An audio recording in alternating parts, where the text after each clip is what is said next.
By Landon, Donovan. Thank you so much for joining us. First of all, what were your thoughts on that celebrity game? I mean, so many bodies out there, probably less room than you had against Mexico at times. Yeah, it was interesting, and sometimes when people don't know what they're doing, they become the best defenders. So it was fun, and I think everyone had a great time. It's been a really great night here, great crowd, and the Sockers are winning, so that's a big plus.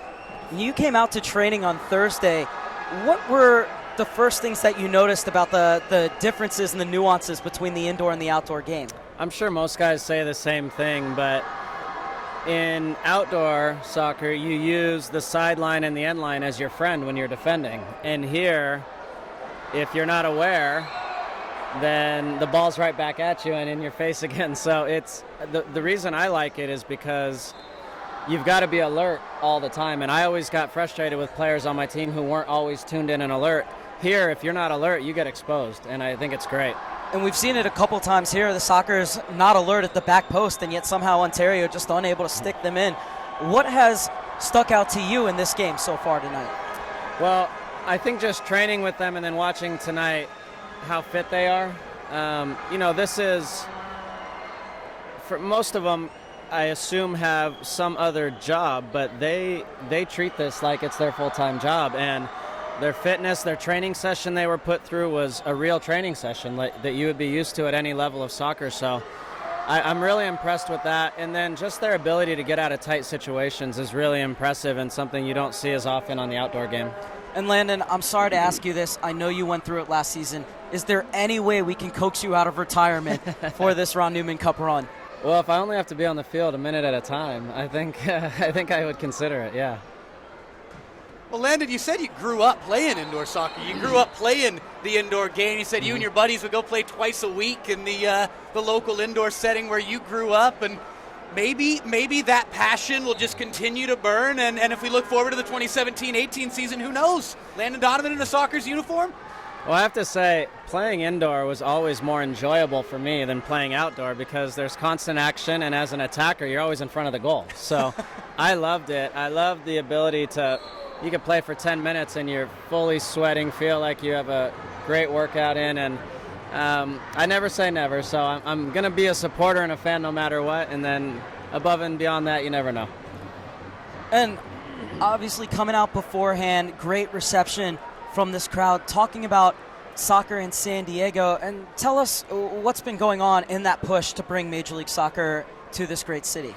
There's a lot, but it all starts with the people, and if you don't have the people on board and the people behind it, then none of it matters. And so what we want to do and what we have been doing is trying to engage all soccer fans in San Diego and let them know that this could be a reality. They have a chance to make history and leave a legacy in this town that, frankly, the Chargers have now voided. And we want to be a team and a franchise and a sport that is here forever. You can see here with I don't know how many thousands of people that people love this game here, and we want to help bring the outdoor game here as well.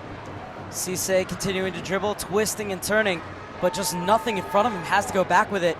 Diabreu unable to smuggle it through, and now it's Toulouse looking to lead the charge for San Diego. Toulouse continuing his run, and the return ball was behind him.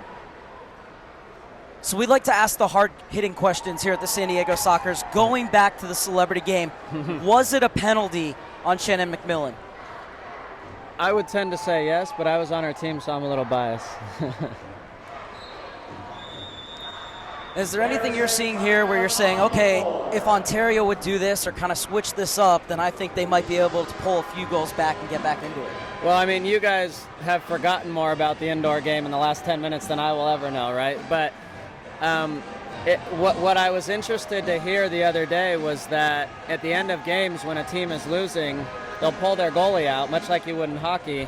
And sometimes you can pick up 2 or 3 or 4 goals at the end of the game and make it a game. So you look at it and you say 7 minutes left, 6-2, seems comfortable, but from what I understand, it's not. So I think using that advantage could be something that would be beneficial for Ontario. Landon, what I need to ask you, what I need to get out right now is, did I hold my own down there as the MC of that celebrity game? I got in the way only twice, and one of those times that I got in the way, it almost worked out with a nice little 1-2 between us, and you were through on goal.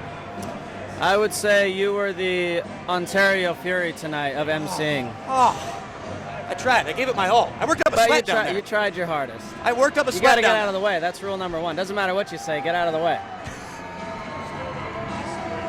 You know, these San Diego Sockers players have yelled that at the refs so many times. I can't tell you how many times I've heard that when I've been down on the floor. Well, it's another piece of the game you don't think about, but the referees are in the action as well, right? And it's all part of it. But it goes back to what I was saying. The game is so fun to watch, and it's so exciting for a fan to come see because there's constant action and there's always something happening right around the corner, and I think that's why people are drawn to it here. Well, the one good thing about getting in the way the one time that I did there is I got mercilessly booed by 6,000 people. So that was a fine experience. So Again, I'm you're glad the we all got Ontario to enjoy Fury, that. Remember? You're getting booed by everyone here. It's going to be a kick in for San Diego. They're doing their part here midway through this fourth quarter, and that is keeping Ontario off the scoreboard as they have a 6-2 lead. Looking to take the game one advantage heading into Ontario on Tuesday night as Toth brings it over the three-quarters line. Can you guys help me understand now, if they win tonight, then it's aggregate in the next game? So if they win tonight, but Ontario wins, as Raza scores his own rebound. Goodness. Beautifully placed downward header from Raza. The defender gets his name up in lights. Raza, never one to quit. What a game he's already played this evening. Contributing defensively, flying forward, straight down the gut, straight down the spine of this Ontario team. And that goal could spell curtains for the Fury here this evening. It's 7-2 with 7:03 left. Try once, doesn't work. Try twice. With the head, straight off the glass after he blasted it up and over the first time. What a goal there for Raza. Ferocious effort from number 51. I'll tell you, that first effort was something straight out of the Karate Kid, but the second, a deft header beautifully placed into the corner.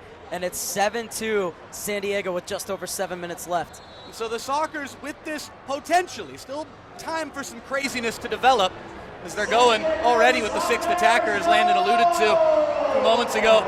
Sockers get the win tonight. Whole new ball game on Tuesday up in the Inland Empire. And if the Sockers are to win that game, then the series is over. If Ontario wins on Tuesday night, it goes to a 15-minute mini game that follows Game 2, immediately following Game 2. If Ontario were to win Game 2 on Tuesday night up at their home arena, would go to the 15-minute mini game, the dreaded mini game or the beautiful mini game, depending on how you look at it. And so then if that game were to be tied, what happens? Golden goal. Then you just play golden goal till someone scores. Pretty much. You have periods, but next goal wins, walk off. Kind of like hockey. Yeah. Right. Okay. I just made the golden mistake of commentating, which I should know better now, talking during an attack, and then the Sockers scored, but maybe it was a good thing. That's all right. We do it all the time. Well, in this game, it's so fast. I mean, every time you talk, there's a chance for a goal. That's the worst part. We have so many good stories to tell, or at least we think we have good stories to tell.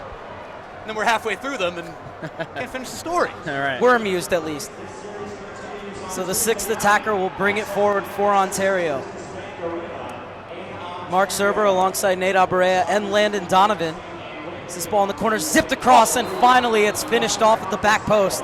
And Ontario back within 4. It's 7-3. Well, interesting here, Marc, is actually pulling the sixth attacker off. So we'll see how soon that changes back, because Ontario has got to keep going with everything. Throw caution to the wind here with 5:38 left in this fourth quarter. It was beautiful build-up and a nice finish at the back post there to pull them back to a 4-goal deficit. And this, interestingly enough, the final score. The last time that these two teams played here inside the Valley View Casino Center back on January 8th. If it were to end with this final score again, that would suit Phil Salvaggio just fine and dandy. Played forward for Childs, already on a goal and 2 assists tonight. The Pride of Poway plays it across, but there's nobody in the box for the San Diego Sockers. Andy Reyes got the final touch for Ontario, as now the sixth attacker is back on and could be in some trouble here.